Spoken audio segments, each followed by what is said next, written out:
বলছি শোনো না, হুম। রাত তো অনেক হলো, তো রান্না বান্না কি করব বলো?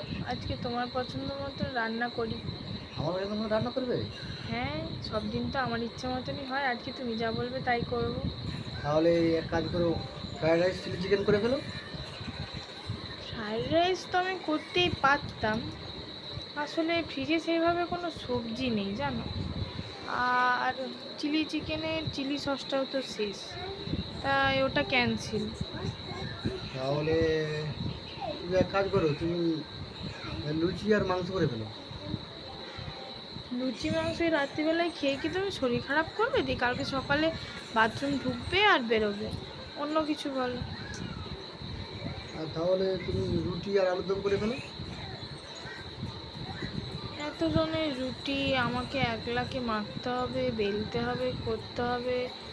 তুমি তো হেল্পও করবে না, করতে জানো না। আবার আলুর দমের আলু সেদ্ধ করতে হবে। উফ বাবা, অনেক খাটালি, কোমরে ব্যথাটা আমার প্রচুর বেড়েছে জানো। রুটি করতে পারবো না, অন্য কিছু বলো। তাহলে তুমি এক কাজ করো, তোমার তো একদম কিছু হবে না বলছো, তাহলে তুমি ভাত, ডিম সেদ্ধ, আলু সেদ্ধ করে ফেলো। না না, আমি ডালও করতে পারবো, নাহলে শুকনো ভাতটা খাবে কি করে? না না, ডাল করতে হবে না। ডাল করতে গেলে তো কোমরে লেগে যাবে, ফ্যান করাতে হবে। আমি ফ্যান দিয়া ভাতই খেয়ে নেবো, তোমার কষ্ট কম চাই না তো। তাই শোনা, তুমি আমাকে এত ভালোবাসো?